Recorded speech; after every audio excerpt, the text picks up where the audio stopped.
everyone and good morning. It's Ty here from DR Property Guys, accompanied as always by Phil. Hi, good morning and Happy New Year. We hope you had a good one. Did you have a good one? We had a decent one. It was, yeah. It's gone too quick. It always does, it always does.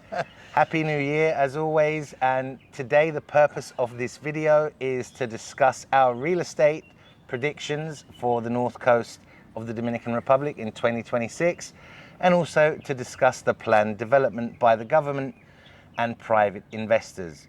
So just as a preface to this video, we've been living here for over 55 years combined. We didn't just arrive off of a plane 24 months ago. We've been living and working here for quite a long time. So our opinions come from a place of experience. So let's get this video started. Why are people visiting the north coast of the Dominican Republic? Why don't you tell us, Phil? Well, it's a very, very beautiful place, but mainly lifestyle changes. People that just want a new lease of life and to get away from the rat race. We've also got a certain amount of political uncertainty. There are cost of living reasons. It's all, it's quite cheap to live here by comparison, certainly in some aspects. I think people are realizing that life is too short, and quite a few people are looking to make a change and get a new lease on life. Now, this is a very, very beautiful place to live. It's quite laid back. We've got beautiful beaches, and you really can live a healthy and relaxed lifestyle. I would add to that the wonderful climate and the access to great shopping, infrastructure such as internet, and the closeness to an international airport. Yeah, which makes it perfect for retirees and digital nomads. So how do we see the real estate market moving forward in 2026? Well, my data shows that in the last couple of years, we've had steady growth between 4 and 6% on villas and condos. The values of land, however, have increased dramatically in the last 3 to 4 years, even beyond my expectations. But in bricks and mortar itself, 4 to 6% is a safe bet. Now, one thing I do want to touch on here is rental income and potential returns through rental property. They really aren't as great as some people make them out to be. Now, this has to do with the fact that Project Atlantico took place in July last year, and a lot of the type of traveller that were coming here are no longer coming.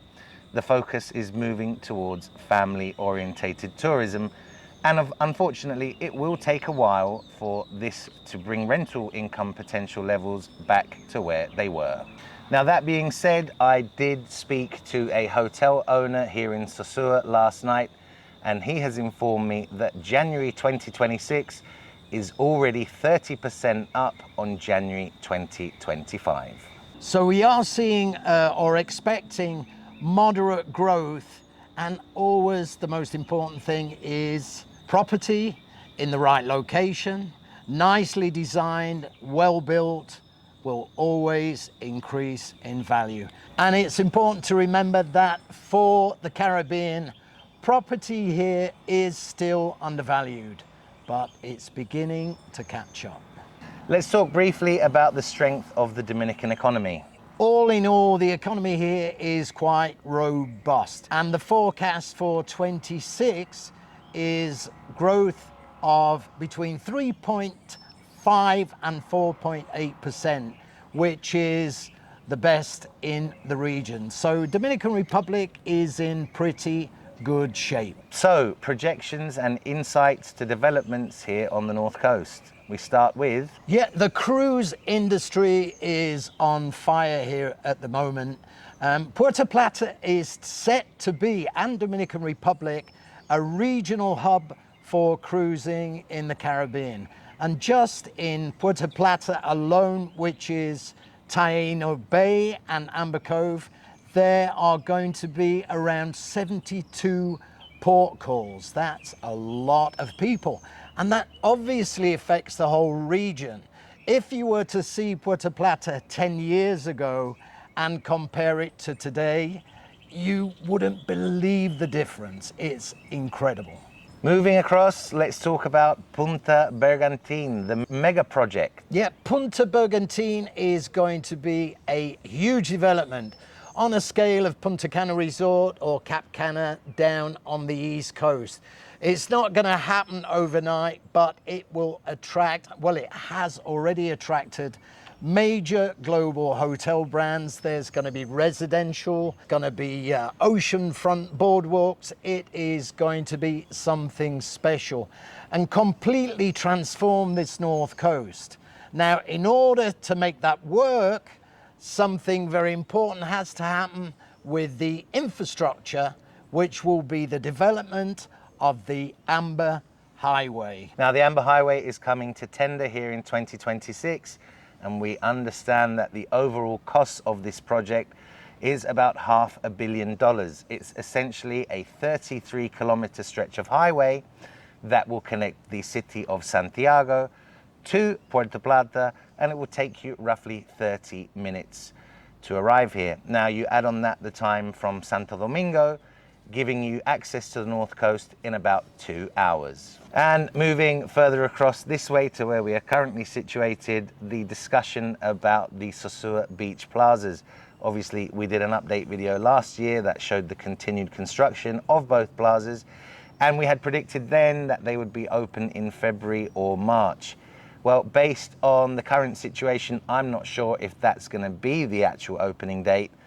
But whenever they do open, it's going to be a massive improvement for the area, as both plazas are set up for nocturnal enjoyment, meaning that they are well lit and they will be open in the evening, giving Sosúa a whole new vibe as far as beachfront enjoyment goes in the evenings. And it's a contentious subject, but we're all hoping it's going to make a change for the better and really improve the employment situation here. And it has every chance to do that. This North Coast is changing. There's no doubt about it. Now, as far as Cabarete is concerned, it seems to be doing pretty well at the moment. There's a whole host of new luxury condos and other condos that are all walkable to the beach. Town centre condos continue to do well. Cabarete remains the perfect place to live life. If you don't want to wear any shoes, you don't have to wear any shoes. Just chill back, relax, and enjoy the vibe. Cabarete seems to be doing great right now. So that's it. Here's the wrap for 2026. I think we're going to have quite a busy year, and we will continue to see moderate growth in the real estate sector. And we're also seeing, as we've discussed, some positive changes in general across the North Coast, which can only escalate as we move forward. So really exciting times for this stretch of the North Coast, and we're looking forward to it. We certainly are, we certainly are. There's lots that will be happening this year. I think that next year, 2027, will be even busier, but let's enjoy this one in the meantime. And there we have it. We just wanted to give you a quick update of where we see the North Coast, and also to give you a brief news update. So we hope that you found this video interesting. Now, please feel free to contact either of us, either by email or WhatsApp. Those numbers and emails should be running across the screen here now. And if you haven't already, please do us a huge favor. Click up here to subscribe to our channel, click over here to visit our website, click down here for the last real estate video we did, or over here for a totally random DR Property Guys video that you may or may not have seen before. And that's it for now. Happy New Year, and we'll catch you on the next one. Happy New Year. Bye-bye. Bye.